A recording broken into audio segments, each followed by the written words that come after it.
இறுதிச் சொற்பொழிவு 11. முழுமையான ஞானம் அடைந்தவர் புத்தர். நினைக்கிறாயா சுபூதி, என்னால் தர்மம் நிகழ்த்தி காட்டப்பட்டது என்று ததாகதருக்கு தோன்றும் என்று நினைக்கிறாயா? ததாகதன் தர்மத்தை நிரூபித்து காட்டிவிட்டான் என்று அவர் சொல்வாரானால் அவர் சொல்வது தவறாகும். இல்லாத ஒன்றை பற்றி கொண்டு என்னை தவறாக பிரதிநிதித்துவப்படுத்தியதாக ஆகிவிடும் சுபூதி. ஏன் அப்படி? ஏனென்றால் அங்கே மிக குறைந்த அளவு தர்மத்தை கூட காண முடியாது, அணுகவும் முடியாது. அதனால்தான் அது மிக உயர்வான, மிகச் சரியான, மிக முழுமையான ஞானம் என்று சொல்லப்படுகிறது சுபூதி. மேலும் தன்னை அடையாளம் கண்டு கொள்ளுதலே அந்த தர்மம். இதில் கருத்து வேறுபாட்டிற்கே இடமில்லை. அதனால் அது மிக உயர்வான, மிகச் சரியான, மிக முழுமையான ஞானம். இதுவே எல்லா தர்மங்களின் ஒட்டுமொத்த முழுமைக்கும் சமமாகும். ஒட்டுமொத்த தர்மமே இதுதான். சுபூதி, என்னால் இருத்தல் விடுதலை அடைந்து விட்டது என்று ததாகதருக்கு தோன்றும் என்று நினைக்கிறாயா? உன்னால் அதை உன் விதத்தில் பார்க்க முடியாது சுபூதி. ஏன் அப்படி? விடுதலை செய்ய ததாகதரிடம் யாருமே இல்லை. அன்று புத்தர் மேலும் மேற்காணும் கருத்துக்களை சொன்னார். என்னை ஒரு வடிவத்தில் பார்க்கிறவன், என் குரலை பின்பற்றிச் செல்கிறவன் தவறான முயற்சி மேற்கொண்டிருப்பவன் ஆவான். அப்படிப்பட்டவர்களில் என்னை காண முடியாது. தர்மத்தில் மூலமாகவே புத்தனை காண முடியும். தர்மத்தின் வழிகளில் அவனை செல்ல வைக்க வேண்டும். அப்போது புத்தன் என்பது இவனுடைய பெயரல்ல. அது ஒரு பொருளை எளிதில் உணர முடியாதது. ததாகதர் என்றால் வருகிறார், இருக்கிறார், நின்றுள்ளார், சாம்கிறார், சென்றுள்ளார் என்பதை குறிக்கின்ற யாராக இருந்தாலும் அவன் என் போதனையை புரிந்து கொள்ளவில்லை என்று அறிக. ஏன் அப்படி?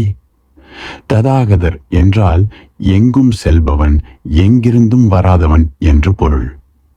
அதனால்தான் அவன் ததாகதன் என்றும் அந்தகன் என்றும் பூரண ஞானி என்றும் குறிப்பிடப்படுகிறான். புத்தர் கேட்டார், என்னால் தர்மம் நிகழ்த்தி காட்டப்பட்டது என்று ததாகதருக்கு தோன்றும் என்று நினைக்கிறாயா சுபூதி? ததாகதன் தர்மத்தை நிரூபித்து காட்டிவிட்டான் என்று அவர் சொல்வாரானால் அவர் சொல்வது தவறாகும். இல்லாத ஒன்றை பற்றி கொண்டு என்னை தவறாக பிரதிநிதித்துவப்படுத்தியதாக ஆகிவிடும் சுபூதி. அப்படியே சச்னஸ் என்ற வார்த்தை மிகவும் முக்கியத்துவம் வாய்ந்தது. புத்த மதத்தில் இந்த ததாதா என்ற வார்த்தைக்கு ததாதா என்று சொல்லுவர். பொருள்களை எப்படி உள்ளதோ அப்படியே பார்க்க வேண்டும். எந்த செய்கையும் செய்யாமல், எந்த அபிப்பிராயமும் கொள்ளாமல், எதிர்ப்பு எதுவும் வைத்துக் கொள்ளாமல், கண்டனம் எதுவும் செய்யாமல் என்பதாக பொருள். புத்தரின் ஞான முறைகளில் இந்த அப்படியே என்பதுதான் முக்கிய அங்கமாக வைக்கப்பட்டுள்ளது. இந்த முறை மிகவும் நன்கு உருவாக்கப்பட்டதாகவும் மிகவும் ஆழமானதாகவும் இருக்கிறது. புத்தர் தன் சீடர்களிடம், நீங்கள் எல்லாவற்றையும் நுட்பமாக அப்படியே கவனித்துக் கொண்டிருங்கள், அவற்றை மாற்றாதீர்கள் என்று சொன்னார். உங்களுக்கு தலைவலி இருக்கிறது, அதை அறிந்து அந்த கணத்தில் அது நலமல்ல என்பதற்காக எனக்கு தலைவலி இருக்கக்கூடாது, அது கற்றதை தடுக்கிறது, நான் என்ன செய்ய வேண்டும் என்று நினைக்கிறீர்கள். உடனடியாக கவலை அடைகிறீர்கள், ஆரம்பிக்கிறீர்கள். ஒரு அபிப்பிராயத்தை வளர்த்துக் கொள்கிறீர்கள். அதை தெளிவாக ஒரு நிலைக்கு துவக்குகிறீர்கள். அதை எதிர்க்க முயலுகிறீர்கள். ஒவ்வொன்றும் ஒரு முழுமையான ஆருடோ அல்லது நோயாளியின் பதற்றமோ உங்களிடம் உருவாகிறது. நீங்கள் அதை அனுபவிக்க முடியாது, அதை தானே கடக்க முடியாது. ஆனால் தோன்றும் அந்த கவலையை பாருங்கள். அது தோன்றும் அம்சங்களை பார்த்து உங்கள் தனி கவனத்தை செய்கிறது. அதனால் அதை மறந்துவிட முடியாது. ஆனால் இந்த வழிகாட்டியில் நீங்கள் இந்த சட்னஸ் என்பதை காண்கிறீர்கள். புத்தர் என்ன ஆலோசனை வழங்குகிறார்? புத்தர் இதனை தலைவலி என்று அழைக்கிறார். தலைவலி அதுவே. இதை பகவான் கௌதமர் நட்பு முறையிலோ அல்லது பகைமையிலோ பார்க்காதீர்கள் என்கிறார். அதனை அப்படியே உள்ளவாறே கொள்ளுங்கள். அது உங்களிடம் செய்ய தேவையில்லை என்பதை பாருங்கள். தலைவலி இதனால் தொந்தரவாகாமல் இருங்கள். கவனம் சிதறாமல், கவலைப்படாமல், எந்த ஒரு அபிப்பிராயமும் கொள்ளாமல் இருக்க வேண்டும் என்பார். இதில் உள்ள முக்கியத்தை காணுங்கள். உடனே 90% தலைவலி போய்விட்டிருக்கும். ஏனெனில் தலைவலி உண்மையான தலைவலி அல்ல, 90% எதிர்மறையான அபிப்பிராயங்களால் உருவாகியிருக்கும் தலைவலி. உடனடியாக பெரும்பான்மையான பகுதி அங்கு இல்லாது போய்விட்டிருக்கும். இன்னொன்றையும் நீங்கள் பார்க்க வேண்டும். சீக்கிரமாகவோ அல்லது தாமதமாகவோ உங்களது தலைவலி இன்னொன்றில் மறைய ஆரம்பித்திருக்கும். அது கோபமாக இருக்கலாம். இப்போது கோபப்படத் துவங்கி இருக்கலாம். என்ன நடந்தது? நீங்கள் தலைவலியை அகற்ற விரும்பினால் உண்மையான செய்தி என்னவென்று உணராமலே போய்விடுகிறீர்கள். உங்களுக்கு கோபம் இருக்கிறது என்பதை வெளிக்காட்டும் ஒரு அடையாளமாகவே தலைவலி இருந்திருக்கிறது. அந்த கோபம் உங்களிடம் ஒரு பதற்றத்தை உண்டு பண்ணியிருக்கும். அதனால்தான் தலைவலி. இப்போது நீங்கள் அதை கவனித்திருப்பீர்கள், அதை குறித்து கொண்டிருப்பீர்கள். தலைவலி தலைவலி. நீங்கள் பாதிக்கப்படாமல் அப்படியே இருங்கள். அப்போது தலைவலி மறைந்து போகிறது. அந்த தலைவலி உங்களுக்கு அளித்த செய்தி என்ன? நான் தலைவலி அல்ல, நான் கோபம்தான் என்பதுதான் அது. இப்போது புத்தர் சொல்கிறார், அதனை கவனியுங்கள். கோபம் கோபம் 90% கோபம் இப்போது அகன்று விட்டிருக்கும். இப்போது கோபத்தின் மீது கோபம் கொள்ளாதீர்கள். அப்படி இல்லையெனில் நீங்கள் அகப்பட்டுக் கொள்வீர்கள். அந்த அப்படியேயே இழந்து விடுவீர்கள். நீங்கள் கோபம் கோபம் என்று சொல்லும் போதே 90% கோபம் உடனடியாக மறைந்து போகும். இது மிகவும் நடைமுறைக்கு ஒத்த முறை. அங்கிருக்கும் 10% கோபம் ஏதோ ஒரு செய்தியை உங்களுக்கு சொல்கிறது. நீங்கள் அது கோபம் இல்லை என்பதை புரிந்து கொண்டிருப்பீர்கள். அது அகங்காரம்தான். அதனை மறுபடியும் குறித்துக் கொள்ளுங்கள். அகங்காரம் அகங்காரம் இப்படியே போய்கொண்டிருக்கலாம். ஒன்று மற்றொன்றுடன் பிணைக்கப்பட்டுள்ளது. ஆழமாக பார்க்கும்போது அந்த மூல காரணம் எது என்பதை நோக்கி சென்று கண்டடையலாம். ஒரு முறை மூல காரணத்தை கண்டறிந்தவுடன் சங்கிலி அறுந்து போகின்றது. அதற்கப்பால் எதுவும் இல்லை.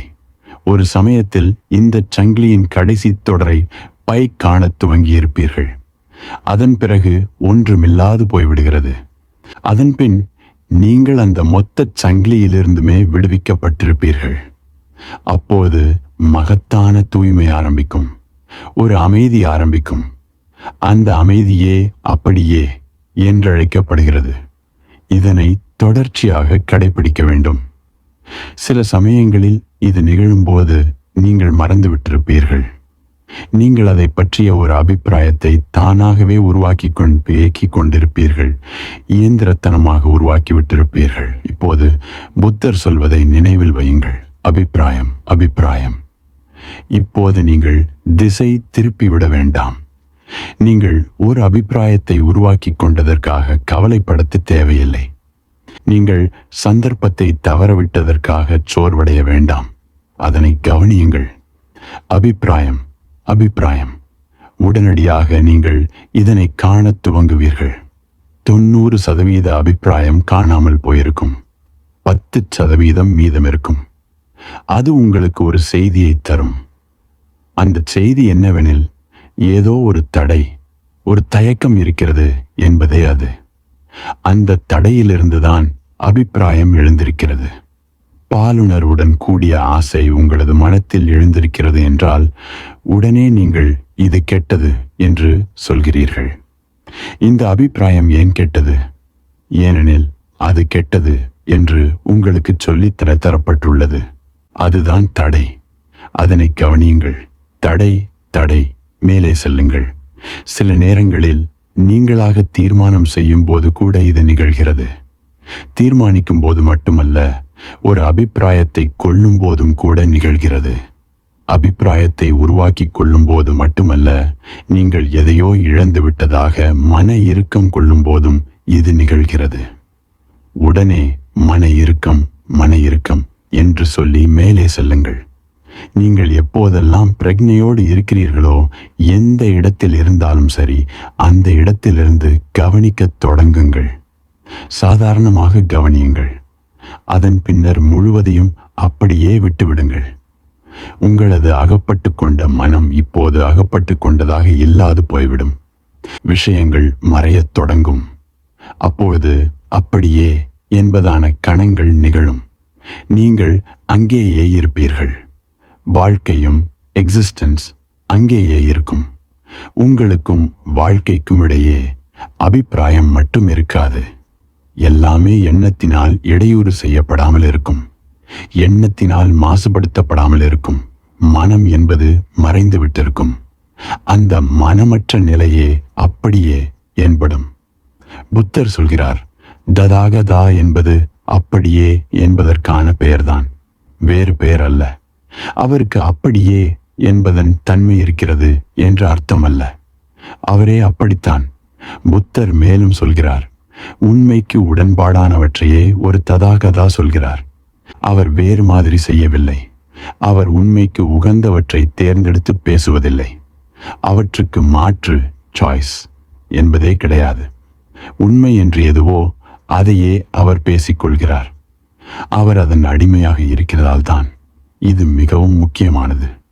இதை புரிந்து கொள்ளுங்கள். உங்களுக்கு எப்போதாவது இன்று பேசக்கூடாது என்பது போலாகாது. அப்படி ஒரு மாற்று ஏதேனும் உங்களிடம் இருக்கும் நிலை முடிந்துவிடலாம்.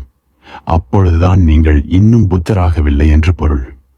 ஒரு ததாகதா என்பவர் மாற்றம் எதுவுமில்லாத நிலையிலிருந்து சாய்ஸ்லெஸ்னஸ் பேசுகிறார்.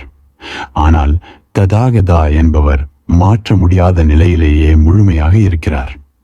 உண்மையில் இப்படித்தான் சொல்ல வேண்டும். ததாகதா என பேசினாலும் அது உண்மையாக அமைந்தது. அவர் உண்மைக்கு உகந்ததாகவே சொல் கூறுகிறார். உண்மையில் உண்மையான அவர் வழியே பேசுகிறார். அவர் ஒரு ஊடகம் மட்டுமே. அவர் ஒரு வெற்று முறையின் முன்னே குழாய். உங்களது சிந்தித்ததை அவர் வழியே பிறக்கிறது. அவருக்கென்று ஒரு சுயமில்லை. அவரது அபிப்பிராயங்கள் எல்லாமே மறைந்துவிட்டன. அவர் மறைந்து விட்டார். அவர் தூய்மையான வெளி, உண்மை. அவர் வழியாக உலகை சென்றடையும். அவர் உண்மையே பேசுகிறார். அவர் எது இருக்கிறதோ அதை பேசுகிறார். யதாபூதம் நிலைமை எப்படி இருப்பினும் அவர் பேசுகிறார். அவருக்கென்று மனம் ஏதுமில்லை. அவர் எதிலும் குறுக்கிடுவது கிடையாது. அவர் எதையும் விடுவதுமில்லை. அவர் எதையும் சேர்ப்பதும் இல்லை. அவர் ஒரு கண்ணாடி மாதிரி. அவரின் முன் எது வந்து நின்றாலும் அதனை பிரதிபலிப்பார். அந்த பிரதிபலிப்பு என்பதுதான் அப்படியே. ததாகதன் தர்மத்தை நிரூபித்து காட்டிவிட்டான் என்று அவர் சொல்வாரானால் அவர் சொல்வது தவறாகும். இல்லாத ஒன்றை பற்றி கொண்டு என்னை தவறாக பிரதிநிதித்துவப்படுத்தியதாக ஆகிவிடும். ஸ்பூதி, அவர் எதற்காக உண்மையான அப்படியே என்றார்? உண்மையற்ற அப்படியே என்று ஏதேனும் இருக்கிறதா? நீங்கள் பயிற்சியில் பார்க்கலாம். நீங்கள் அப்படியே எனும் தன்மையை கூட பயிற்சி செய்யலாம். ஆனால் அது உண்மையாக இருக்காது. உண்மையான அப்படியே என்பதை பயிற்சியின் மூலம் வரவழைக்க முடியாது. அதுதானே வரும். உதாரணத்துக்கு, பழக்கப்படுத்திக் கொள்ளலாம் எனும்போது நீங்கள் எதை கூற முயல்கிறீர்கள்? நீங்கள், நான் இனிமேல் உண்மையே பேசுவேன். அதனால் ஏற்படும் விளைவுகள் என்னவானாலும் நான் உண்மையே பேசுவேன். எனது உயிரே போனாலும் நான் உண்மையே பேசுவேன் என்று தீர்மானிக்கலாம். நீங்கள் உண்மையை பேசவும் செய்வீர்கள். ஆனால் இது உண்மையான அப்படியே என்று சொல்ல முடியாது. அது உங்களது தீர்மானம். உண்மையற்ற தன்மை உங்களில் உருவாகிவிட்டது. நீங்கள் உண்மையற்ற தன்மையை அழுத்திக் கொண்டே இருக்கிறீர்கள். நான் எனது உயிருக்கே பங்கம் வந்தாலும் உண்மையையே பேசுவேன் என்று நீங்கள் சொல்கிறீர்கள். அது முயற்சி. உண்மை என்பது உங்களது கௌரவமாகிவிட்டது. நீங்கள் உங்களது மனத்தின் ஆழத்தில் ஒரு தியாகியாக முடிவெடுத்து விட்டீர்கள் என்று அர்த்தம். உங்களது ஆழ்மனத்தில் இந்த உலகம் முழுவதும் நீங்கள் உண்மையை கடைபிடிக்கும் மனிதர் என்பதை தெரிந்து கொள்ள வேண்டும் என்று விரும்பிவிட்டதாக பொருள். உங்களது உயிரை கூட அதற்காக தியாகம் செய்ய தயாராக இருக்கிறீர்கள் என்று புரிந்து கொள்ள வேண்டும் என்று நீங்கள் நினைத்து விட்டதாக அர்த்தம். நீங்கள் மகத்தான மனிதர், மகாத்மா. நீங்கள் உங்களது உயிரையும் அதற்காக தியாகம் செய்வீர்கள். ஆனால் அது உண்மையான அப்படியே என்பதாக சொல்ல முடியாது. உண்மையான அப்படியேவுக்கு மாற்று ஒன்றிருப்பதாக கூட தெரியாது. நீங்கள் உண்மையின் வெறும் கருவிதான். நீங்கள் அதனுள்ளே வருவது கிடையாது, அதற்கிடையே கூட வருவது கிடையாது. நீங்கள் உங்களை அங்கிருந்து வெளியேற்றி விடுகிறீர்கள். கண்ணாடி எதையும் தீர்மானம் செய்வது கிடையாது. இந்த மனிதர் என் முன் நின்று கொண்டிருக்கிறார். நான் அவரது உண்மையான முகத்தை காண்பிக்கப் போகிறேன். அதன் விளைவு என்னவாக இருந்தாலும் பரவாயில்லை. அவர் என் மீது கல்லெறிந்தாலும் கூட பரவாயில்லை. ஏனெனில் அவர் அழகற்றவராக இருப்பதனால் கல்லெறியலாம், அவர் கோபமுறலாம். ஆனாலும் நான் அவரது உண்மையான முகத்தையே பிரதிபலிப்பேன் என்றெல்லாம் சொல்லிக் கொள்வதில்லை. அப்படி அந்த கண்ணாடி நினைக்க ஆரம்பித்தால் அது அதற்கு மேலும் கண்ணாடி அல்ல, அதற்கென்று மனம் வந்துவிட்டது என்ற அர்த்தம். அது பிரதிபலித்தல் அல்ல, அது அவரது தீர்மானம். தூய்மை என்பது போய்விட்டது. ஆனால் ஒரு கண்ணாடி என்பது அப்படியே காட்டும். அதற்கு மனமெல்லாம் கிடையாது. புத்தரும் அப்படிப்பட்டவர்தான். அப்படியே கவனிக்கும் முறையை பயன்படுத்தி பாருங்கள், அதனை பயிற்சி செய்து பாருங்கள் என்று நான் சொல்ல மாட்டேன். அதனை வைத்து விளையாடுங்கள் என்றுதான் சொல்லுவேன். அமர்ந்து கொண்டு நடந்து கொண்டு அந்த முறையை விளையாடுங்கள். நீங்கள் ஆச்சரியப்பட்டு போவீர்கள். புத்தர் உலகுக்கு மனத்தின் மைய பகுதிக்கு சென்றடையும் ஒரு மகத்தான நுணுக்கத்தை அளித்திருப்பதாக தெரிந்தால் ஆச்சரியப்படுவீர்கள். மனோநிலை பரிசோதனை கூட அவ்வளவு ஆழத்திற்கு செல்வது கிடையாது. அதுவும் கூட சிலவற்றை சார்ந்தே இருக்கிறது. அதுவும் மேம்போக்காகவே இருக்கிறது. ஏனெனில் மற்றவற்றின் இருப்பு இதற்கு குறுக்கீடாக அமைகிறது. மனோநிலையை பரிசோதனை செய்பவர் அங்கே அமர்ந்திருக்கிறார். அவர் ஒரு திரைக்கு பின்னால் அமர்ந்திருந்தாலும் கூட உங்களுக்கு அவர் அங்கிருக்கிறார் என்று தெரியும். அவர் இருக்கிறார் என்ற நினைப்பே உங்களுக்கு தடையாக அமையும். நீங்கள் உண்மையான கண்ணாடியாக இருக்க முடியாது. ஏனெனில் மற்றவற்றின் இருப்பு உங்களை திறந்த தன்மையோடு இயங்க விடாமல் செய்துவிடுகிறது. நீங்கள் முழுமையாக திறந்தபடி இருப்பது என்பது உங்களிடம் மட்டுமே இயலும். புத்தரின் முறை மிகவும் ஆழமாக செல்லும் தன்மை படைத்தது. அதனை எவரிடமும் சொல்லக்கூடாது. உங்களது மனத்தில் மட்டுமே குறித்து கொள்ள வேண்டும். அது ஒன்றை மட்டும் குறிக்கும், அதே நேரத்தில் பொதுவாகவும் குறிக்கும். அதனை கவனத்தில் பதியுங்கள். அது உங்களுடையதே அல்ல என நினைத்து கொண்டு வெறுமனே மனத்தில் மட்டும் பதியுங்கள். நீங்கள் இதற்காக நியமிக்கப்பட்டுள்ளீர்கள் என்பதாக நீங்கள் உங்களது வேலையை மட்டும் செய்யுங்கள். தெருமுனையில் நின்று கொண்டு அங்கு போவோர் வருவோர் எல்லோரையும் பதிந்து கொள்ளுங்கள். ஒரு பெண், ஒரு பெண், ஒரு நாய், ஒரு நாய், ஒரு கார், ஒரு கார். இது போல நீங்கள் இதில் செய்ய வேண்டியது எதுவுமே இல்லை. நீங்கள் இதிலெல்லாம் தொடர்புற்றிருக்கவில்லை. நீங்கள் தனியானவர், இதிலிருந்து விலகி இருப்பவர். அது உங்களை ஒரு இடத்திலிருந்து மற்றொரு இடத்திற்கு எடுத்துச் செல்லும். ஒரு கணம் வரும், அப்பொழுது அந்த சங்கிலியின் மூல காரணத்துக்கான இடத்துக்கு சென்றுவிடும். பல முடிச்சுகள் இருக்கும்.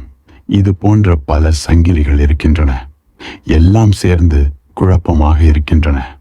நீங்கள் எல்லாவற்றையும் கவனித்திருப்பீர்கள். உங்களது மனம் விளையாடும் விளையாட்டுகளை எல்லாம் பார்த்திருப்பீர்கள். எல்லா தந்திரங்களையும், எல்லா நுணுக்கங்களையும், எல்லா தவறுகளையும், எல்லா திசை திருப்பங்களையும். முழு மனமும் மறைந்து போகும். எதுவுமே நிகழாதது போல ஒரு சூழ்நிலை உருவாகும். மனத்தை பற்றிய ஒரு புகழ்பெற்ற சூத்திரத்தை புத்தர் சொல்லியிருக்கிறார். வாழ்க்கைக்கும் இது பொருந்தும். இந்த சூத்திரம் முக்கியத்துவம் வாய்ந்தது. அது தங்கத்துக்கு ஒப்பானதாகும். அவர் சொல்கிறார், ஒரு மனத்தை பற்றி யோசியுங்கள். நட்சத்திரங்களைப் போல, பார்வையில் ஏற்படும் ஒரு தவறைப் போல, விளக்கைப் போல, ஒரு விளையாட்டுக் காட்சியைப் போல, பனித்துளியைப் போல, ஒரு குமிழியைப் போல, ஒரு கனவைப் போல, ஒரு மின்னல் கீற்றைப் போல, மேகத்தைப் போல, அதே போல நிகழ்பவற்றையும் காண வேண்டும். மனம் என்பதே கட்டுப்படுத்தப்பட்ட ஒன்றுதான்.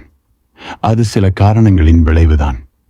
நீங்கள் அந்த காரணங்களை நேரடியாக அழிக்க முடியாது. ஒரு மரத்தை அதன் கிளைகளையும் இலைகளையும் அழிப்பதன் வழியே அழிக்க முடியாது. நீங்கள் அதன் வேரை தேடி போக வேண்டும். வேர்கள் மண்ணுக்கடியில் மறைந்திருக்கும். அதே போலத்தான் உங்களின் வேர்களும். இவற்றை புரிந்து கொள்ள வேண்டும். புத்தர் சொல்கிறார், உங்களது மனத்தை நட்சத்திரங்களைப் போல யோசியுங்கள் என்கிறார். ஏன்? நட்சத்திரங்கள் இருளில்தான் தெரிகின்றன. காலை விடிந்தவுடன், சூரியன் உதித்தவுடன் அவை மறைந்து விடுகின்றன. அதே போலத்தான் உங்களது மனமும். அது நீங்கள் பிரக்ஞை இல்லாமல் இருக்கும்போதுதான் தெரிகின்றது. பிரக்ஞை என்னும் சூரியன் உதிக்கும் போது அது மறைந்து விடுகின்றது. நட்சத்திரங்களைப் போலவேதான் அவையும். நட்சத்திரங்களுடன் சண்டை போடாதீர்கள்.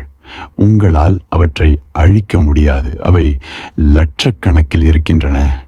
அவற்றை பற்றி பிரக்ஞையோடு இருக்கும்போது அவை தாமாகவே மறைந்து போகின்றன.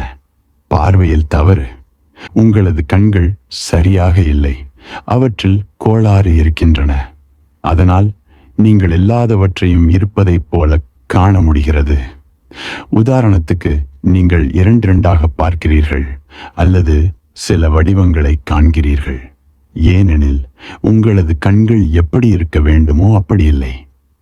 உங்களது கல்லீரல் சரியில்லை எனில் உங்களது கண்கள் இல்லாதவற்றை எல்லாம் பார்க்க துவங்கும். பலவீனமான கல்லீரல் உள்ளவனுக்கு வடிவங்களும் காற்றில் குமிழிகளும் தோற்றமளிக்கும். அவை உண்மையில் ஆங்கில்லை. அவை உங்களது கண்களால் காணப்படுகின்றன. அவற்றுடன் சண்டையிட முடியாது. அவற்றை அழிக்கவும் முடியாது. ஏனெனில் அவை உண்மையில் இல்லை. உங்களுக்கு தேவையானதெல்லாம் நீங்கள் ஒரு மருத்துவரிடம் சொல்ல வேண்டும் என்பதுதான். உங்களது கண்களுக்கு சிகிச்சை தேவை. அவை சரியாக்கப்படல் வேண்டும். புத்தர் சொல்கிறார், நான் ஒரு தத்துவவாதி அல்ல, நான் ஒரு மருத்துவன். நான் எந்த தத்துவத்தையும் தருவதில்லை. நான் உங்களுக்கு மருந்தைத்தான் கொடுக்கிறேன். நான் ஒளி என்றால் என்னவென்று சொல்லுவதில்லை. உங்களது கண்களை திறக்கச் செய்து அதன் மூலம் உங்களையே காண வைக்கிறேன். கண் தெரியாதவனுக்கு ஒளி, வண்ணம், வானவில் இவை எப்படி இருக்கும் என்று விளக்கங்கள் அளித்து கொண்டிருந்தால் மட்டும் போதாது. அவனது இழந்த பார்வையை திரும்ப பெற வைக்க வேண்டும். காது கேளாத ஒருவனுக்கு சங்கீதம் என்றால் என்னவென்று விளக்கங்கள் அளித்து கொண்டிருந்தால் எந்த பயனும் இல்லை. அவன் கேட்கும்போதுதான் அவன் புரிந்து கொள்வான். அனுபவம் என்பதே விளக்கமாகும். மூன்றாவதாக, புத்தர் மனத்தை ஒரு விளக்கை போல காண வேண்டும் என்கிறார். ஏன் விளக்கை போல்? விளக்கு எண்ணெய் இருக்கும் வரைதான் எரியும். எண்ணெய் தீர்ந்து விட்டதெனில் ஜுவாலை அணைந்துவிடும். அதே போலத்தான் மனமும். ஆசை என்பதே எண்ணெய். மனத்தில் ஆசைகள் இருக்கும் வரையில்தான் செயல்படும். ஜுவாலையுடன் சண்டையிடாதீர்கள். எண்ணெயை ஊற்றிக்கொண்டே இருக்காதீர்கள். ஆசைதான் எரிசக்தி. ஆசை என்பது என்ன? இருக்கும் ஒன்றில் திருப்தி அடையாமல் வேறு ஏதோ ஒன்று தேவை என்பதான எண்ணம். நீங்கள் அப்படியே என்ற நிலையில் வாழவில்லை. அதுவே ஆசை என்பதன் பொருள். ஆசை என்பது என்னவெனில், பொருள்கள் இப்பொழுது இருப்பது போல இல்லாமல் வேறு மாதிரி வேண்டும் என்ற எண்ணம். அவை இருக்கும்படியே இருக்கக்கூடாது என்கிறீர்கள். உங்களுக்கென்று தனியான அபிப்பிராயம் இருக்கின்றன. உங்களுக்கென்று பிரத்யேக கனவுகள். அவற்றை நடைமுறையிலும் கொண்டு வர ஆசை. உங்களது மனம் விரும்பும்படியாக அவற்றை மாற்றிவிட விருப்பம். உண்மையில் இருக்கும்படியாக போதும் என்ற மனத்துடன் இருக்க இயலாமை. மனம் அப்படியே இருப்பதன் காரணம் நீங்கள் உண்மையுடன் திருப்தியாக இருக்க விரும்பவில்லை.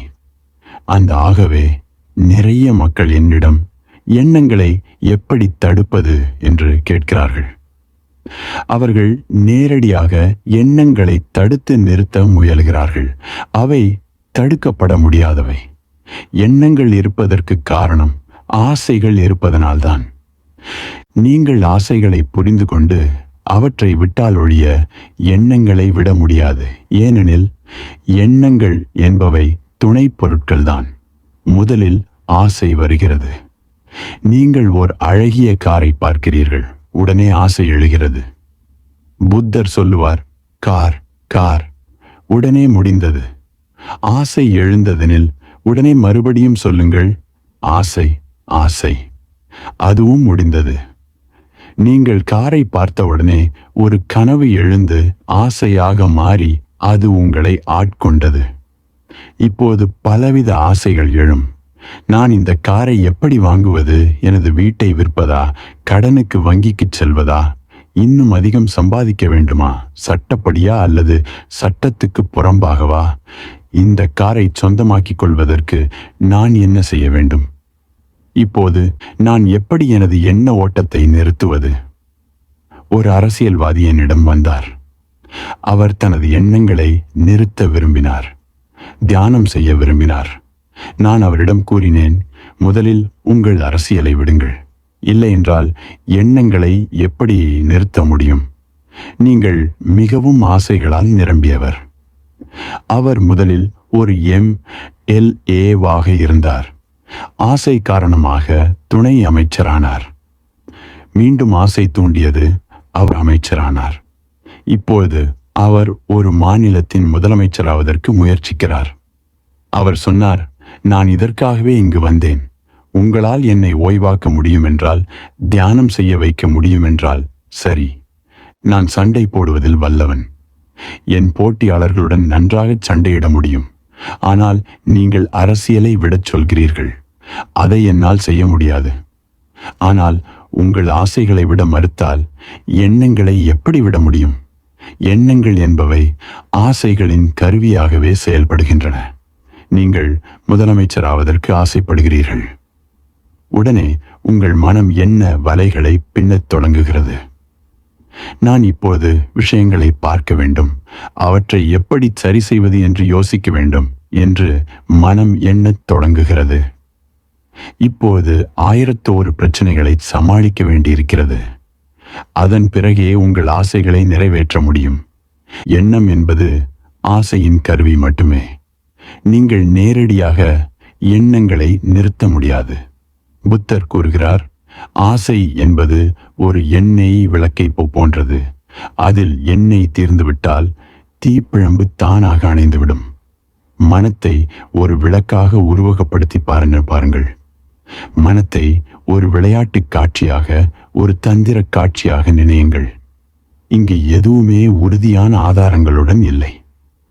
அதோ பாருங்கள், ஒரு ஒட்டகம் வருகிறது என்று சொன்னவுடன் உங்கள் மனத்தில் ஒரு ஒட்டகத்தின் உருவம் தோன்றுகிறது. உடனே நீங்கள் ஒட்டகத்தை காணத் தொடங்குகிறீர்கள். ஆனால் அந்த ஒட்டகம் உங்களுக்கு மட்டுமே தெரிகிறது. மற்றவர்கள் சிரிக்கிறார்கள், ஏனெனில் அவர்களுக்கு ஒட்டகம் தெரியவில்லை. ஆனால் நீங்கள் அதை காண்கிறீர்கள். உங்கள் மனம் ஒரு மந்திர பெட்டி. புத்தர் மீண்டும் இதைத்தான் கூறுகிறார். அது எந்த ஆதாரமுமின்றி அழகான உருவகங்களை உருவாக்கிக் கொண்டே இருக்கிறது. ஆனால் நீங்கள் அவற்றை நம்ப விரும்பினால் அவை உங்களுக்கு உண்மையாக தோன்றிவிடும். உங்கள் மனம் ஒரு விளையாட்டு காட்சியை போன்றது. ஆங்கில வார்த்தையான மேஜிக் என்பது இந்திய வார்த்தையான மாயாவிலிருந்து வந்தது. மாயா என்றால் மாயை, இல்லாதவற்றை இருப்பது போல் தோற்றமளிப்பது. நீங்கள் மாயையை உருவாக்கலாம். எல்லோருமே மாயைகளை உருவாக்குகிறார்கள். நீங்கள் ஒரு பெண்ணை பார்க்கிறீர்கள், ஆனால் அவளை அப்படியே யதாபூதம் பார்ப்பதில்லை. அதனால்தான் பின்னர் ஏமாற்றங்கள் ஏற்படுகின்றன. நீங்கள் இல்லாதவற்றை பார்க்கத் தொடங்குகிறீர்கள். அவை உங்கள் மனத்தில் உருவாக்கப்பட்டவை. நீங்கள் அழகை உருவகப்படுத்துகிறீர்கள். அந்த அழகற்ற பெண்ணை பற்றி 1001 வகையில் அழகை உருவாக்குகிறீர்கள். நீங்கள் அவளை நெருங்கி அவளுடன் வாழ்க்கை நடத்தும் போது அந்த கற்பனைகள் கலைந்து போகின்றன. அந்த கற்பனைகள் உண்மையான வாழ்க்கைக்கு முன் நீண்ட காலம் நீடிக்க முடிவதில்லை. அவளின் உண்மையான தோற்றம் உங்கள் கனவை கலைத்து விடுகிறது. நீங்கள் ஏமாற்றப்பட்டதாக உணர்கிறீர்கள். அவள்தான் உங்களை ஏமாற்றிவிட்டதாக நினைக்கிறீர்கள். அவள் எதுவும் செய்யவில்லை. உண்மையில அவளும் ஏமாற்றப்பட்டதாக உணர்கிறாள். ஏனெனில் அவளும் உங்களை பற்றி பல கற்பனைகளை உருவாக்கியிருந்தாள். நீங்கள் ஒரு ஹீரோவாக அலெக்சாண்டரைப் போலவோ அல்லது வேறு ஏதோ ஒரு புராண பாத்திரமாக இருப்பீர்கள்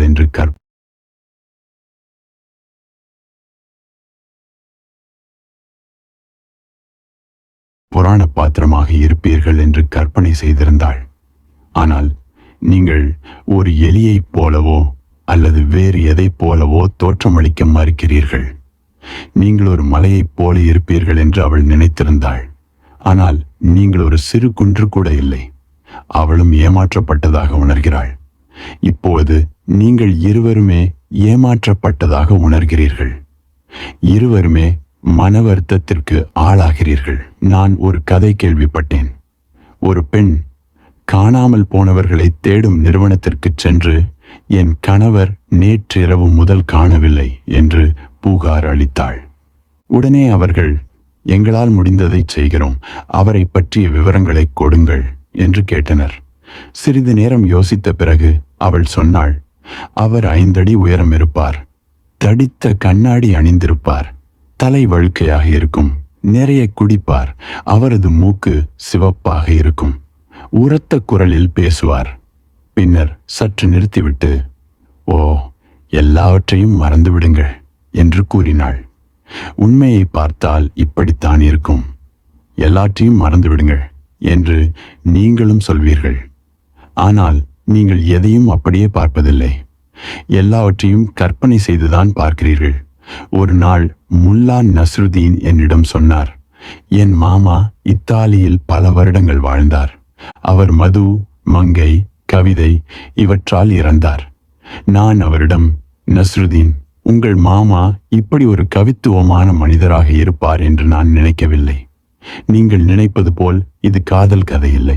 உங்களிடம் உண்மையை மறைக்க விரும்பவில்லை ஓஷோ. உண்மையை சொல்கிறேன்.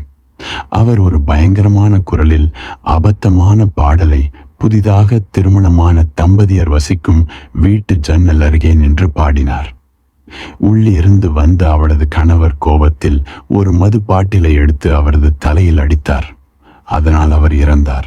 அதனால்தான் மது, மங்கை, கவிதை இவற்றால் இறந்தார் என்று சொன்னேன். நாம் இப்படியே சென்று கொண்டிருக்கிறோம். உண்மை ஒருபோதும் சலிப்பை தருவதில்லை. உண்மை முழுமையானது. சலிப்பு என்பது மாயையை உண்மையின் மீது திணிப்பதால் வருகிறது. புத்தர் இதை ஒரு போலி விளையாட்டு காட்சி என்று கூறுகிறார். ஜாக்கிரதையாக இருங்கள். உங்கள் மனம் ஒரு மந்திரவாதி. அது இல்லாதவற்றை இருப்பது போல் காட்டும். எப்போதும் இல்லாதவற்றை இருப்பது போல் காட்டும்.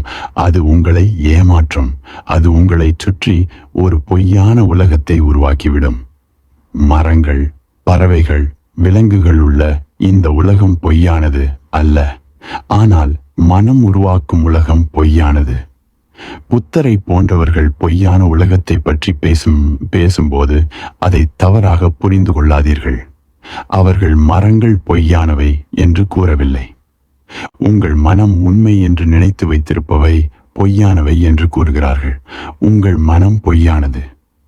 மனத்திலிருந்து விடுபட்டால் எல்லாம் உண்மையாகும். பின்னர் நீங்கள் அப்படியே தாத்தா என்ற நிலையில் வாழ்வீர்கள்.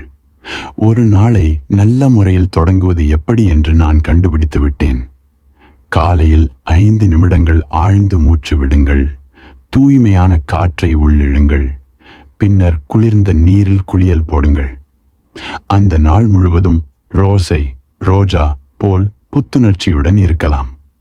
கடைசி பெஞ்சில் அரைகுறையாக தூக்கத்தில் இருந்த ஒரு மாணவன், அந்த ரோஸை பற்றி இன்னும் சொல்லுங்கள் சார் என்று கேட்டான். மனம் எதன் மீதும் தாவத் தயாராக இருக்கிறது. கற்பனை செய்து விரிவாக்க திட்டமிட்டு வைத்திருக்கிறது. மனத்தின் மீது மிகவும் ஜாக்கிரதையாக இருங்கள். அதுவே தியானம். மிகவும் கவனமாக இருப்பது. மனம் உங்களை ஏமாற்றாமல் பார்த்து கொள்ள வேண்டும். 5வது, மனத்தை ஒரு பனித்துளியைப் போல் பாருங்கள். பனித்துளி உடைந்து போகக்கூடியது. சில கணங்களுக்கு மட்டுமே இருக்கும். காலை சூரியன் உதித்தவுடன் அது மறைந்துவிடும். சிறு காற்று வீசினாலும் அது உடைந்து போகும். மனமும் அப்படித்தான். உண்மையை பற்றி அதற்கு ஒன்றும் தெரியாது. முடிவானவற்றை பற்றி அதற்கு ஒன்றும் தெரியாது. ஆனால் நீங்கள் மனத்தை ஒரு முத்து அல்லது வைரம் போல நிரந்தரமானது என்று நினைக்கிறீர்கள். புத்தரை நம்ப வேண்டாம். உங்கள் மனத்தை கவனியுங்கள். அது 2 கணங்களுக்கு ஒரே மாதிரி இருப்பதில்லை. அது தொடர்ந்து மாறிக்கொண்டே இருக்கிறது. ஒரு கணத்தில் இப்படி, மறு கணத்தில் வேறு விதமாக இருக்கிறது. ஒரு கணத்தில் நீங்கள் காதலில் இருக்கிறீர்கள், மறு கணத்தில் வெறுப்பில் இருக்கிறீர்கள். ஒரு கணத்தில் மகிழ்ச்சியாக இருக்கிறீர்கள், மறு கணத்தில் துயரத்தில் இருக்கிறீர்கள். உங்கள் மனத்தை கவனியுங்கள். மனத்துடன் பிணைந்திருந்தால் நீங்கள் எப்போதும் கொந்தளிப்பில் இருப்பீர்கள். மௌனமாக இருக்க முடியாது. ஏதோ ஒரு பரபரப்பு நிகழ்ந்து கொண்டே இருக்கும். எல்லையற்றவற்றின் சுவையை உணர முடியாமல் போய்விடும். அந்த சுவையே முழுமையை தரும். நேரம் மாறிக்கொண்டே இருக்கிறது. 6வது, உங்கள் மனத்தை ஒரு குமிழியைப் போல் எண்ணுங்கள். மனத்தின் அனுபவங்கள் எல்லாம் சீக்கிரமாகவோ தாமதமாகவோ உடைந்து போகும். பின்னர் உங்கள் கையில் வெறுமை மட்டுமே மிஞ்சும். மனத்தின் பின்னால் செல்லுங்கள். அது ஒரு குமிழி. சில சமயங்களில் குமிழி மிக அழகாக இருக்கும். சூரிய ஒளியில் அது வானவில் போல் காட்சியளிக்கும்.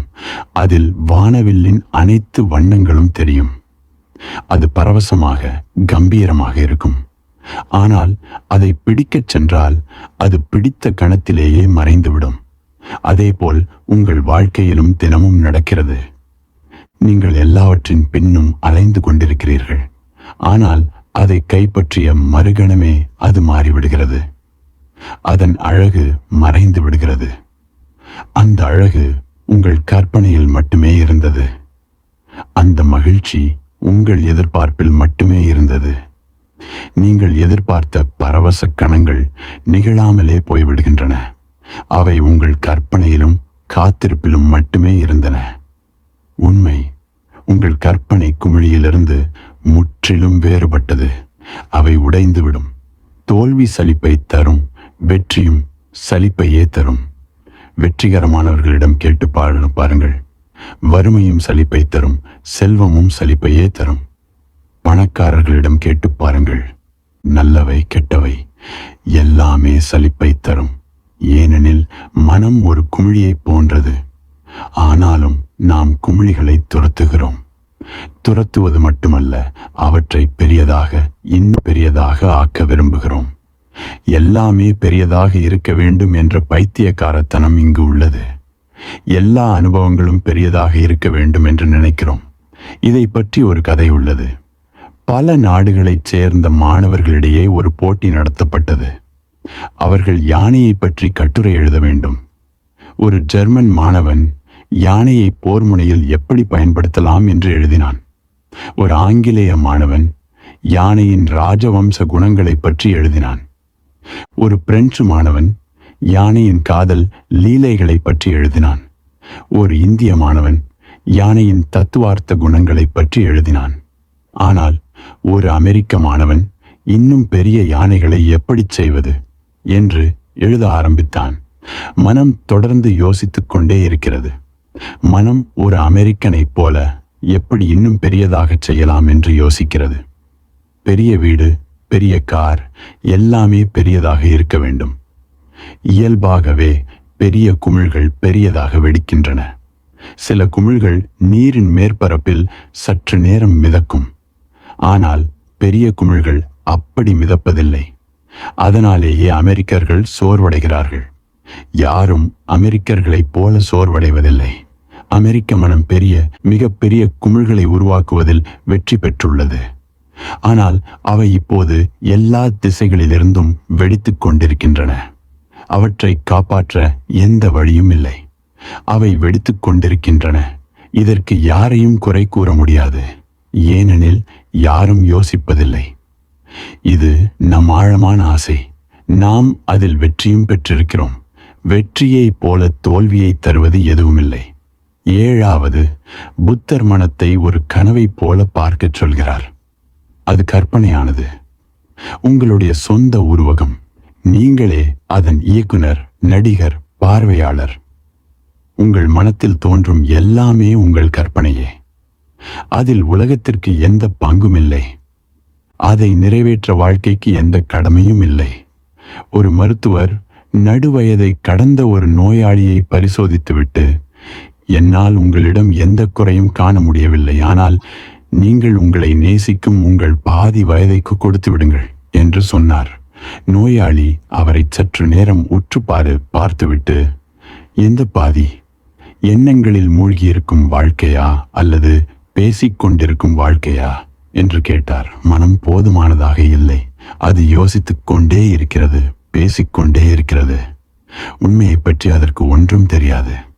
மனம் அதிகமாக இருந்தால் உண்மை குறைவாக இருக்கும்.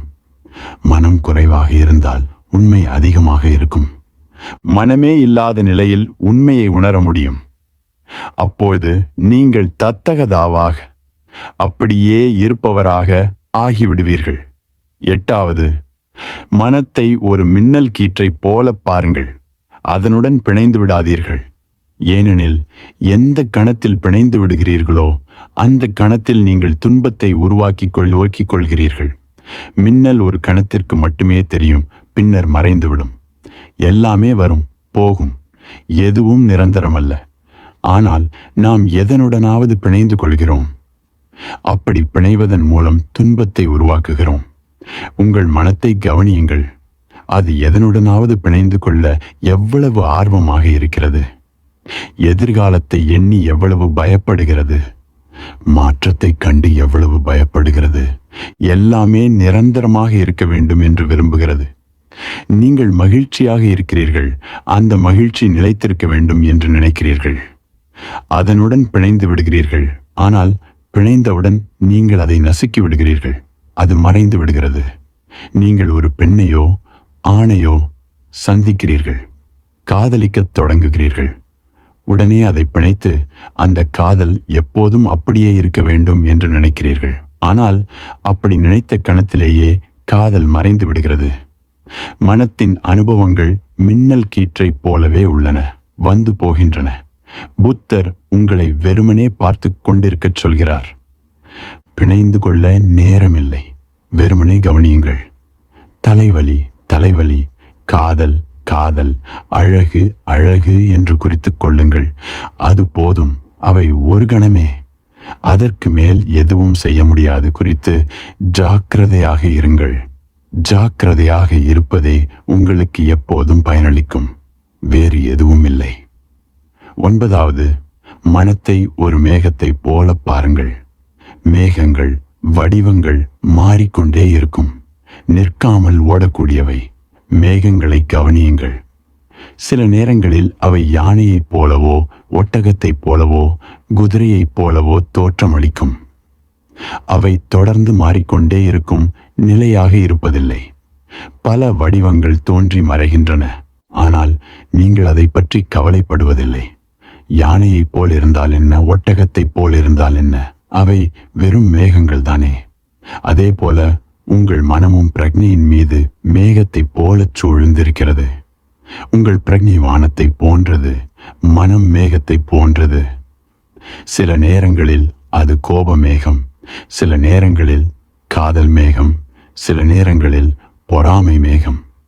இவை எல்லாமே ஒரே சக்தியின் பல்வேறு வடிவங்கள். எதையும் தேர்ந்தெடுக்காதீர்கள், இணைய நினைக்காதீர்கள். யானை மேகத்துடன் இணைந்தால் பின்னர் அது மறைந்து விட்டால் நீங்கள் துன்பப்படுவீர்கள். அடுத்த முறை யானை மறைந்துவிடும், நீங்கள் வருத்தப்பட்டு அழத் தொடங்குவீர்கள். ஆனால் அதற்கு யார் காரணம்? மேகமா? மேகம் அதன் இயற்கையை பின்பற்றுகிறது. ஒரு மேகம் மாறுவதற்காகவே உள்ளது. மனமும் அப்படித்தான். உங்கள் உள் ஆகாயத்தை கவனியுங்கள். மேகங்கள் மிதக்கட்டும். நீங்கள் வெறுமனே கவனிப்பவராக இருங்கள். மேகங்கள் வந்து போகும். நீங்கள் அவற்றிலிருந்து வேறுபட்டவர். புத்தர் வேறுபட்டிருப்பதற்கு மதிப்பளிக்கிறார். அதை அவர் உபேக்ஷா என்கிறார். வேறுபட்டிருங்கள், அதனால் ஒன்றும் தவறில்லை. 2 விண்வெளி வீரர்கள், ஒரு ஆண் ஒரு பெண், மார்ஸ் கிரகத்திற்கு சென்றார்கள். அங்கிருந்த மார்ஸ் மக்கள் விருந்தோம்பலில் சிறந்தவர்களாக இருந்தார்கள். அவர்களை சுற்றி காண்பிக்க ஆர்வமாக இருந்தார்கள். சில நாட்களுக்கு பிறகு விண்வெளி வீரர்கள் ஒரு முக்கியமான கேள்வியை கேட்க நினைத்தார்கள். இங்கு இனப்பெருக்கம் எப்படி நடைபெறுகிறது? மார்ஸ் தலைவர் அவர்களை ஒரு ரசாயன பரிசோதனை கூடத்திற்கு அழைத்துச் சென்றார். அங்கு எப்படி இனப்பெருக்கம் நடைபெறுகிறது என்று காண்பித்தார். முதலில் ஒரு வெள்ளை திரவத்தை அளந்து ஒரு குப்பியில் ஊற்றினார். அதன் மேல் ஒரு பழுப்பு நிற தூளை தூவி நன்றாக கலந்து ஒரு ஓரத்தில் வைத்தார். 9 மாதங்களில் அந்த கலவை ஒரு புதிய மார்ஸ் ஆளாக வளர்ந்துவிடும் என்று விளக்கினார். பின்னர் மார்ஸ் தலைவரின் முறை வந்தது. பூமியில் இனப்பெருக்கம் எப்படி நடைபெறுகிறது என்று கேட்டார். விண்வெளி வீரர்கள் முதலில் தயங்கினர். பின்னர் தைரியத்தை வரவழைத்து காதல் புரிவதை விளக்கத் தொடங்கினர். இதற்கு நடுவில் மார்க்ஸ் தலைவர் உறக்கச் சிரிக்கத் தொடங்கினார். அவரது சிரிப்பு அவர்களுக்கு இடையூறாக இருந்ததால், இதில் என்ன வேடிக்கை என்று கேட்டார்கள். மார்க்ஸ் தலைவர் பதிலளித்தார், நாங்கள் இப்படித்தான் நெஸ்கபே கலக்கிறோம். எல்லாமே வடிவங்கள். இந்த வடிவங்களை பற்றி யாரும் கவலைப்பட தேவையில்லை. வெறுமனே கவனியுங்கள். மனத்தை பற்றி சிந்தியுங்கள். நட்சத்திரங்களைப் போல, பார்வையில் ஏற்படும் தவறுகளைப் போல, விளக்கைப் போல, விளையாட்டைப் போல, பனித்துளியைப் போல, குமிழியைப் போல, கனவைப் போல, மின்னல் கீற்றைப் போல, மேகத்தைப் போல உங்கள் பார்வையையும் கட்டுப்படுத்த வேண்டும். கட்டுப்படுத்தப்படுவது மறைந்து கட்டுப்படுத்த தேவையற்ற நிலைக்கு வந்து விடுவீர்கள். அந்த கட்டுப்படுத்தப்படாத அன்கண்டிஷன்ட் நிலையே அப்படியே உண்மை, யதார்த்தம், யதாபூதம். இப்போது சூத்திரம். புத்தர் கேட்டார், சுபூதி, நான் தர்மத்தை நிகழ்த்தி காட்டிவிட்டேன் என்று ததாகதருக்கு தோன்றும் என்று நினைக்கிறாயா? ததாகதன் தர்மத்தை நிரூபித்து விட்டான் என்று அவர் சொன்னால் அது தவறாகும். இல்லாத ஒன்றை பற்றி கொண்டு என்னை தவறாக பிரதிநிதித்துவப்படுத்தியவர் ஆகிவிடுவார். ஏனெனில் அங்கு சிறிதளவு தர்மத்தை கூட காண முடியாது, அணுகவும் முடியாது. அதனால்தான் அது மிக உயர்ந்த, மிகச் சரியான, மிக முழுமையான ஞானம் என்று அழைக்கப்படுகிறது. சுபூதி, மேலும் தன்னை அடையாளம் கண்டுகொள்ளுதலே அந்த தர்மம். இதில் கருத்து வேறுபாட்டிற்கு இடமே இல்லை. அதனால்தான் அது மிக உயர்ந்த, மிகச் சரியான, மிக முழுமையான ஞானம் என்று குறிப்பிடப்படுகிறது. சுயம் இல்லாமல் தன்னை அடையாளம் கண்டு கொள்ளுதல், அதாவது தான் ஒரு உயிர், மனிதன் என்ற உணர்வு இல்லாமல் சுய அடையாளம் கண்டு கொள்ளுதல், அதுவே மிக உயர்ந்த, மிகச் சரியான, மிக முழுமையான ஞானம். இதுவே எல்லா தர்மங்களின் முழுமைக்கு சமம். ஒட்டுமொத்த தர்மமே இதுதான். சுபூதி, நான் இருத்தலை விடுவித்து விட்டேன் என்று ததாகதருக்கு தோன்றும் என்று நினைக்கிறாயா? உன்னால் அதை உன் விதத்தில் பார்க்க முடியாது சுபூதி. ஏனெனில் ததாகதாவுக்கு இனி ஒரு மனிதர் இல்லை. ஆளுமை, பன்ராசி என்பது மனத்தின் வடிவமே. இந்த நான் என்ற எண்ணமே ஒரு மேகம். ததாகதாவுக்கு மேகங்கள் மறைந்துவிட்டன. அவருக்கு தூய்மையான, தெளிவான ஆகாயம் மட்டுமே உள்ளது. அங்கு நான் என்ற எண்ணமே வராது. ஆகவே ததாகதா நான் தர்மத்தை உபதேசித்து விட்டேன் என்று சொல்ல முடியாது. முதலாவதாக, அவரே இப்போது இல்லை. இரண்டாவதாக, அவர் மறைந்து விட்டதால் இப்போது யாரும் இருக்கிறார்களா என்று அவருக்கு தெரியாது. ஒரு உதாரணத்திற்கு, இன்று இரவு எல்லோரும் ஆழ்ந்த உறக்கத்தில் இருக்கும்போது நீங்கள் கனவு காணத் தொடங்குகிறீர்கள். கனவில் யாரோ ஒருவர் ஏதோ பேசுகிறார். ஒருவர் உரத்த குரலில் கத்துகிறார். ஒரு மனிதன் விழித்திருக்கிறான். அவன் என்ன நினைப்பான்? அவன் உங்களை பார்த்து சிரிக்கத் தொடங்குவான். ஏனெனில் அவனுக்கு கனவுகள் வெறும் கற்பனைகள் மட்டுமே என்பது தெரியும். அவை உண்மையல்ல என்றும் அவனுக்கு புரியும். ஒருவன் கத்துகிறான், மற்றொருவன் அழுகிறான், ஒருவன் பரவசம் அடைகிறான், இன்னொருவன் சிரிக்கிறான். ஆனால் அங்கு எல்லாமே பொய்யானவை என்று அவனுக்கு தெரியும். சிரிப்பதற்கு எந்த காரணமும் இல்லை, அழுவதற்கும் எந்த காரணமும் இல்லை. எல்லாமே மாயை. மக்கள் ஆழ்ந்த உறக்கத்தில் மூழ்கி இருக்கிறார்கள். அழும் மனிதனிடம் சென்று அழாதே என்று ஆறுதல் சொல்வதற்கு அவன் முயல்வதில்லை. அவனுக்கு மகிழ்ச்சியும் தேவையில்லை. ஏனெனில் எல்லோரும் கனவு காண்பது மட்டுமே நடக்கிறது என்பது அவனுக்கு தெரியும். இதுதான் ததாகதாவின் நிலை. இதுதான் புத்தரின் நிலை. ஒருவன் தனது உள் ஆகாசத்தை உணர்ந்து கொண்டால் எல்லோரும் அந்த ஆகாசமே என்று புரிந்து கொள்வான். எல்லோரையும் மேகங்கள் சூழ்ந்திருக்கின்றன. ஆனால் அந்த மேகங்கள் பொய்யானவை, கற்பனையானவை, உண்மையில் இல்லாதவை. ததாகதா யாருக்கு தர்மத்தை உபதேசிக்க முடியும்? அங்கு யாருமே இல்லை. அங்கு தூய்மையான ஆகாசம் மட்டுமே இருக்கிறது. நீங்கள் மறையும் அந்த கணத்தில் எல்லாமே மறைந்து விடுகிறது. அதற்கு பிறகு தனித்தனி உருவங்கள் என்று எதுவுமே இல்லாமல் போய்விடுகிறது. எல்லாமே ஒன்றாகி விடுகிறது. அப்பொழுது குரு என்றும் சீடன் என்றும் எதுவுமே இல்லாமல் போய்விடுகிறது. அதனால்தான் ஒரு நாள் நான் உங்களிடம் சொன்னேன், இவையெல்லாம் ஒரு விளையாட்டு மட்டுமே. இது ஒரு நாடகம். நாமெல்லாம் அதில் நடிக்கிறோம். பலமுறை நாம் இந்த நாடகத்தில் நடிக்கிறோம். புத்தருடனும் அவரது சீடர்களுடனும் நடிக்கிறோம். கிறிஸ்துவுடனும் அவரது சீடர்களுடனும் நடிக்கிறோம். கிருஷ்ணருடனும் அவரது சீடர்களுடனும் நடிக்கிறோம். அதே நாடகம் மீண்டும் மீண்டும் அரங்கேறுகிறது. உங்கள் பார்வையில் இது உண்மையாக தோன்றும். ஆனால் என் பார்வையில் இது வெறும் நாடகமே. உங்கள் பார்வையில் இது மனமார்ந்த உணர்வு. ஆனால் என் பார்வையில் இதில் மனமார்ந்து ஈடுபட வேண்டிய அவசியமில்லை. இவையெல்லாம் வெறும் மேகங்கள் மட்டுமே. என் முழு முயற்சியும் உங்களுக்கு உதவுவதற்காகவே இருக்கிறது. இவை வெறும் மேகங்கள் என்று உங்களுக்கு நிரூபிப்பதற்காகவே இருக்கிறது.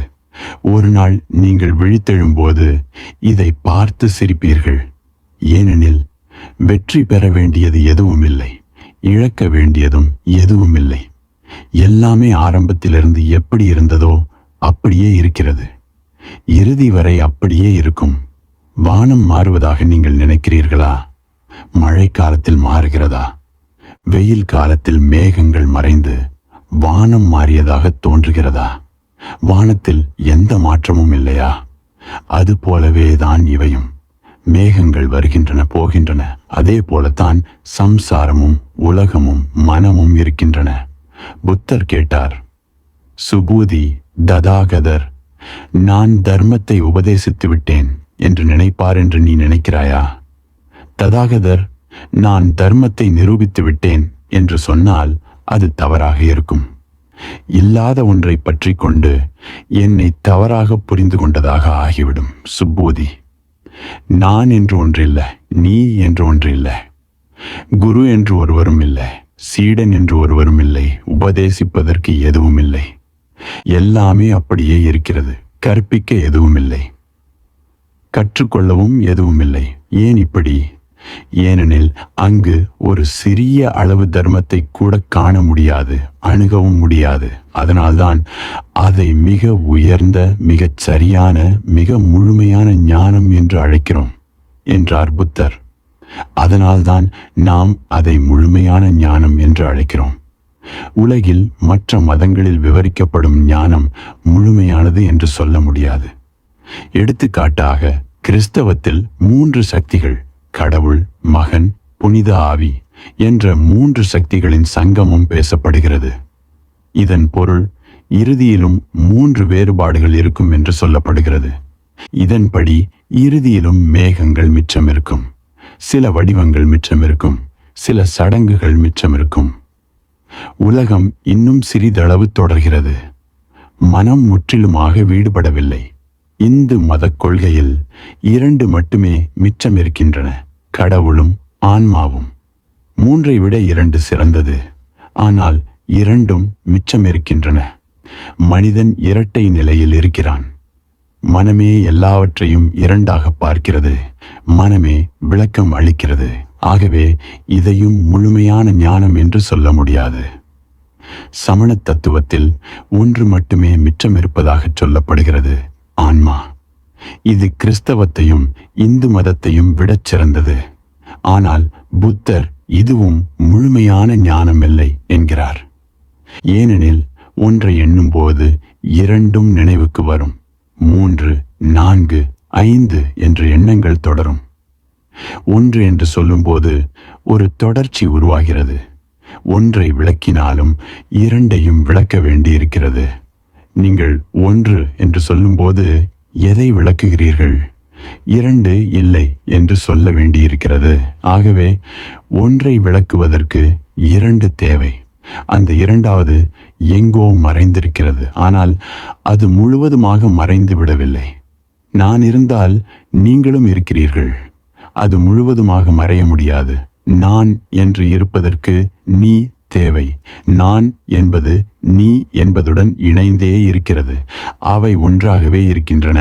நானும் நீயும் ஒன்றே என்பதுதான் உண்மை. அதனால்தான் புத்தர் சொன்னார், நான் என்று ஒன்று மறைய வேண்டும். அதன் பிறகு 3 சக்திகளும் மறையும். இறுதி அனுபவம் என்னவெனில், 3ம் இல்லை, 2ம் இல்லை, ஒன்றும் இல்லை. அது தூய்மையான ஆகாசம், எதுவுமற்றது, ஒரு பூஜ்யம், சூன்யதா. அதனாலேயே புத்தர் சொல்கிறார், சுபூதி, மேலும் தன்னை அடையாளம் கண்டுகொள்ளுதல், அதுவே மிக உயர்ந்த, மிகச் சரியான, மிக முழுமையான ஞானம். இதுவே எல்லா தர்மங்களின் முழுமைக்கும் சமம். இதுவே ஒட்டுமொத்த தர்மம். எல்லா வடிவங்களும் மறைந்து விட்டன. அதனாலேயே வானம் தன்னை தானே காட்டிக்கொள்கிறது. இனி எந்த வடிவமும் உருவாகுவதில்லை, மறைவதில்லை. எந்த மாற்றமும் இல்லை, அசைவே இல்லை. எல்லா கனவுகளும் மறைந்து விட்டன. பொழுது புலர்ந்து காலையாகிவிட்டது. எல்லோரும் விழித்தெழுந்து விட்டனர். சூரியன் உதித்து விட்டான். இப்போது பிரக்ஞை இருக்கிறது. ஆனால் நான் பிரக்ஞையுடன் இருக்கிறேன் என்று சொல்வதில்லை. இப்போது கற்பிக்கப்படுகிறது. ஆனால் நானே ஆசிரியர் என்று யாரும் சொல்வதில்லை. ஒரு வழி இருக்கிறது, ஆனால் அதை வழி என்று அழைக்க முடியாது. முறைகள் இருக்கின்றன, ஆனால் அவற்றை முறைகள் என்று சொல்ல முடியாது. குருவும் சீடனும் இருக்கிறார்கள், ஆனால் அது சீடனின் பார்வையில் மட்டுமே. குருவின் பார்வையில் எல்லாமே மறைந்துவிட்டன.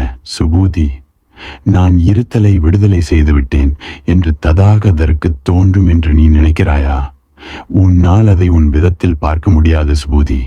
ஏனெனில் விடுதலை செய்ய ததாகதரிடம் யாருமே இல்லை.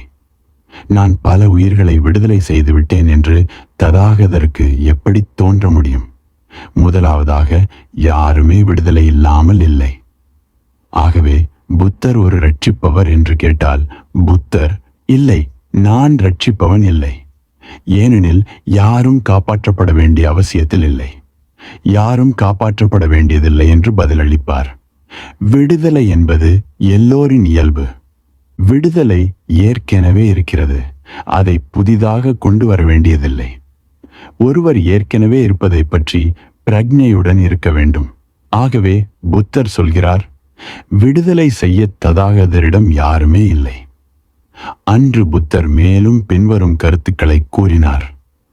என்னை ஒரு வடிவத்தில் பார்க்கிறவன், என் குரலை பின்பற்றி செல்கிறவன், தவறான முயற்சியில் ஈடுபடுகிறவன் ஆவான். அப்படிப்பட்டவர்களால் என்னை காண முடியாது. நீங்கள் புத்தரை ஒரு உடலாக, வடிவமாக கண்டால் நீங்கள் ஏதோ ஒன்றை இழந்து விட்டீர்கள் என்று அர்த்தம்.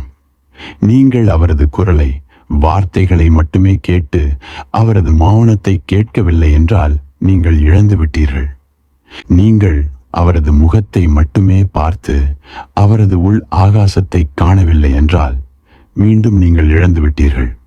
புத்தர் ஆழ்ந்த மௌனத்தில் மட்டுமே பேசுவார்.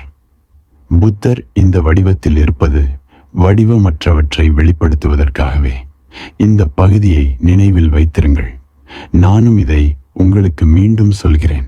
அன்று புத்தர் மேலும் பின்வரும் கருத்துக்களை கூறினார்.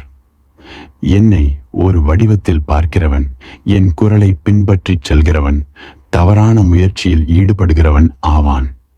அப்படிப்பட்டவர்களால் என்னை காண முடியாது. தர்மத்தின் மூலமாகவே புத்தரை காண முடியும். தர்மத்தின் உடல்கள் அவர்களுக்கு வழிகாட்டும்.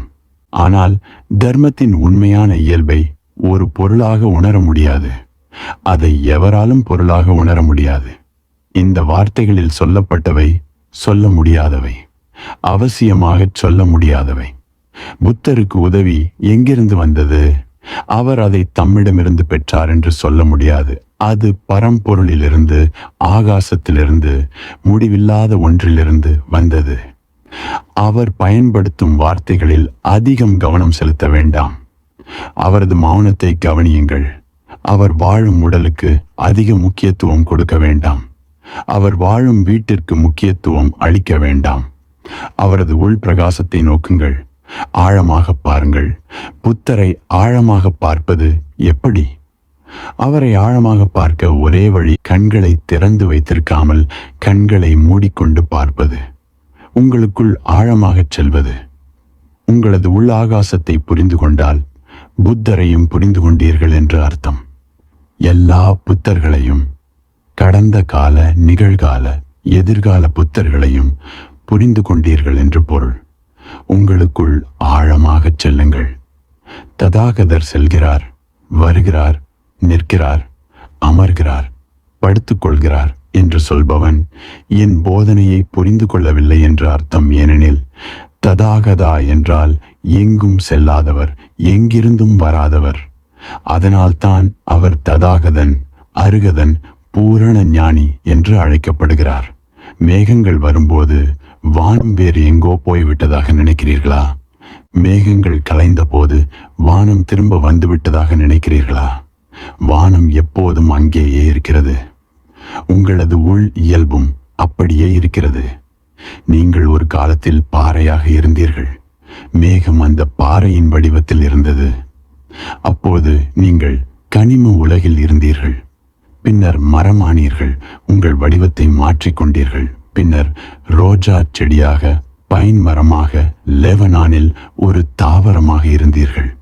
ஆனால் உங்கள் உள் இயல்பு மாறவே இல்லை.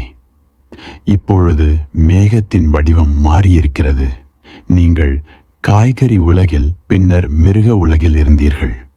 ஒருவேளை சிங்கமாக, புலியாக, முதலையாக, மானாக, நாயாக இருந்திருக்கலாம். வடிவங்கள் மாறின, ஆனால் உள் இயல்பு மாறவில்லை.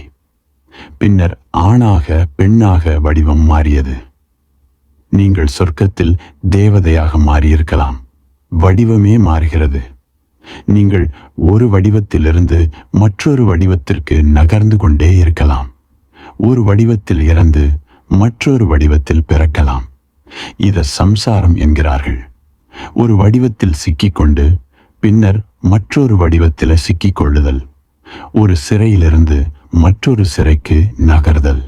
புத்த பிராயம் என்றால் என்ன? உள் ஆகாசத்தை பிரக்ஞையுடன் உணர்ந்து கல்லாக, மரமாக, மிருகமாக, ஆணாக, பெண்ணாக இருந்தவற்றை புரிந்து கொள்வது. உங்கள் உள் ஆகாசத்தை புரிந்து கொண்டால் எல்லா வடிவங்களிலிருந்தும் விடுதலை அடைவீர்கள். அதுவே விடுதலை. நீங்கள் விடுதலை செய்யப்படுவதல்ல. ஏனெனில் அந்த விடுதலையில் நீங்கள் இல்லாமல் போய்விடுவீர்கள். உங்களால் இருக்க முடியாது. நீங்கள் விடுதலை செய்யப்படுகிறீர்கள் என்று சொல்லும்போது நீங்கள் உங்களிடமிருந்தே விடுதலை ஆகிறீர்கள் என்று பொருள். தான் என்பதற்கு பல வடிவங்கள் உள்ளன. பாறைக்கு ஒரு சுயம் உண்டு. மரத்திற்கு ஒரு இயல்பு உண்டு. மிருகத்திற்கு ஒரு இயல்பு உண்டு. ஆனால் புத்தருக்கு எந்த இயல்பும் இல்லை. தான் என்று ஒன்றே இல்லை. அவர் முழுமையாக விடுதலை அடைந்தவர். நிச்சயமாக அவர் செல்கிறார், வருகிறார். வைர சூத்திரம் இதிலிருந்து தொடங்குகிறது. அதன் அழகை பாருங்கள். வைர சூத்திரம் இதில் தொடங்கி வடிவமே இல்லாத ஒரு நிலையில் முடிகிறது. புத்தர் பிச்சை எடுக்கச் செல்கிறார். திரும்பி வருகிறார். தமது பிச்சை பாத்திரத்தை கீழே வைக்கிறார். கால்களை கழுவிக்கொள்கிறார். அமர்ந்து முன்னோக்கி பார்க்கிறார். ஸ்பூதி கேள்வி கேட்கிறார். சூத்திரம் ஒரு வடிவத்தில் தொடங்கி வடிவமற்ற நிலையில் முடிகிறது. இதுதான் ஆரம்பம். உங்களால் முதலில் என் மௌனத்தை புரிந்து கொள்ள முடியாது. முதலில் என் வார்த்தைகளை புரிந்து கொள்ள வேண்டும். உங்களால் முதலில் என் உள் ஆகாசத்தை புரிந்து கொள்ள முடியாது. என்னை சுற்றியுள்ள மேகத்தை பார்க்க வேண்டும். பின்னர் மெல்ல மெல்ல என் உள்ளே நிகழும் விஷயங்களை புரிந்து கொள்ளத் தொடங்குவீர்கள். முதலில் வெளியில் உள்ளவற்றை பாருங்கள். முதலில் வீட்டை பாருங்கள். பின்னர் அதில் வசிப்பவரை பாருங்கள். இது இயல்பானது. இதில் வேறு எதுவும் இல்லை. ஆனால் வீட்டுடன் பற்றுதல் கொள்ளாதீர்கள். வீட்டை விட்டு நகர்ந்து வீட்டில் வசிப்பவரிடம் செல்லுங்கள். இதுவே வைர சூத்திரத்தின் அழகு. இது புத்தரின் உடலில் தொடங்குகிறது. எப்படி நடக்கிறார், எப்படி அமர்கிறார், எப்படி பார்க்கிறார், என்ன செய்கிறார். ஆனால் இறுதியில் இது ஒரு வித்தியாசமான வாக்கியத்துடன் முடிகிறது. ததாகதர் செல்கிறார், வருகிறார், நிற்கிறார், அமர்கிறார், படுத்துக்கொள்கிறார் என்று சொல்பவன் என் போதனையை புரிந்து கொள்ளவில்லை. ஏனெனில் ததாகதா என்றால் எங்கும் செல்லாதவர், எங்கிருந்தும் வராதவர். அதனால்தான் அவர் ததாகதன், அருகதன், பூரண ஞானி என்று அழைக்கப்படுகிறார். முழுமையான ஞானம் பெற்றவர் யார்? எவர் ஒருவர் நகராத வானத்தை புரிந்து கொண்டவரோ, காலங்களை கடந்து நிற்கும் முடிவற்றவற்றை புரிந்து கொண்டவரோ, உண்மையை புரிந்து கொண்டவரோ, அவரே ஞானம் பெற்றவர். உண்மை எப்போதும் ஒரே மாதிரியாக இருக்கிறது. கனவுகள் தான் மாறுகின்றன, உண்மை மாறாமல் இருக்கிறது. புத்தரின் வார்த்தைகளை அறிமுகப்படுத்திக் கொள்ளுங்கள், ஆனால் அங்கேயே நின்று விடாதீர்கள். அது ஒரு அறிமுகம் மட்டுமே. அங்கிருந்து நகர்ந்து செல்லுங்கள். நான் என்ன சொன்னேன் கவனியுங்கள், ஆனால் அதிலேயே மூழ்கி விடாதீர்கள். நகர்ந்து செல்லுங்கள். என் மௌனத்தில் பங்கு பெறுங்கள். உடனே என்னையும் மறந்து விடுங்கள். மேகத்தை மறந்து வானத்துக்குள் செல்லுங்கள். அப்போதுதான் நீங்கள் உண்மையை புரிந்து கொண்டீர்கள் என்று அர்த்தம். உண்மையை நோக்கி நகரத் தொடங்கிவிட்டீர்கள் என்று பொருள். வார்த்தைகள் உண்மையை பற்றியவை, ஆனால் அவையே உண்மை இல்லை. கடவுள் என்று ஒரு வார்த்தை உள்ளது, ஆனால் அது கடவுள் இல்லை. காதல் என்று ஒரு வார்த்தை உள்ளது, ஆனால் அது காதல் இல்லை. வார்த்தைகளை பயன்படுத்துங்கள், பின்னர் அவற்றை வீசி எறியுங்கள். அவை பாத்திரங்கள் மட்டுமே. உள்ளே இருப்பவை வேறு. உங்கள் குருவுடன் இருக்கும்போது அவரது உடலுக்கு அதிக முக்கியத்துவம் கொடுக்க வேண்டாம். பற்றுதல் தடையாகிவிடும். குருவிடம் அன்பு செலுத்துங்கள். ஆழமாகச் செல்லுங்கள். மெல்ல மெல்ல படிப்படியாக அவரது உள் மையத்திற்கு செல்லுங்கள். நீங்கள் ஆச்சரியப்படுவீர்கள். ஏனெனில் அவரது உட்புறமும் உங்களது உட்புறமும் ஒரே மாதிரியாக இருக்கும். அந்த உட்புறத்தில் குருவும் சீடனும் சந்திக்கிறார்கள். அங்கு எந்த பேதமும் இல்லை. கபீர் ஒரு அழகான வார்த்தை சொன்னார். அந்த கணம் வந்துவிட்டது. குரு சீடனின் கால்களை தொடும் அந்த கணம் வந்துவிட்டது. அதன் பிறகு குரு சீடன் என்ற பேதமில்லை. யார் குரு யார் சீடன் என்ற வித்தியாசமே இல்லை. ரின்சாய் தனது குருவுடன் இருந்தபோது அவரது குரு மிக கடுமையானவர். ஜென் குருமார்களைப் போலவே இருந்தார். ரின்சாய் பல முறை அடி வாங்கியிருக்கிறார், தூக்கி எறியப்பட்டிருக்கிறார்.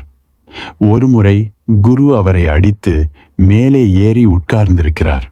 ஒரு சமயம் ரின்சாய் ஒரு பயணத்தில் சென்று கொண்டிருந்தார். குரு அவரை கூப்பிட்டு அடிக்கத் தொடங்கினார். ரின்சாய் கேட்டார், நான் ஒரு வார்த்தை கூட பேசலையே, நான் எந்த தவறும் செய்யலையே. குரு சொன்னார், எனக்கு தெரியும், நீ இப்போது புனித பயணம் செல்கிறாய். இந்த பயணத்தின் முடிவில் நீ ஞானம் பெற்று விடுவாய். அதன் பிறகு உன்னை அடிக்க எனக்கு வாய்ப்பு கிடைக்காது. அதனால்தான் இப்போது அடிக்கிறேன். ரின்சாய் திரும்பி வந்தார். எதிர்பார்த்தபடி அவர் ஞானம் பெற்றிருந்தார். குரு அவரிடம் தலை வணங்கி, இப்போது உனது முறை. நீ என்னை அடிக்கலாம். நீ வீடு திரும்பி விட்டாய். நீ ஞானம் பெற்று விட்டாய். நான் உன்னை அடித்ததை மகிழ்ச்சியாக அனுபவித்தேன். இப்போது நீ அனுபவி என்றார். ரின்சாய் அடிக்கவில்லை என்பது வேறு விஷயம். ஆழமான உட்புறத்தில் எந்த பேதமும் இல்லை. புத்தர் சொல்கிறார், வார்த்தைகளில் அதிகம் கவனம் செலுத்த வேண்டாம். அவற்றை படிக்கட்டுகளாக பயன்படுத்துங்கள். புத்தரின் அசைவுகளுக்கு அதிக முக்கியத்துவம் கொடுக்க வேண்டாம்.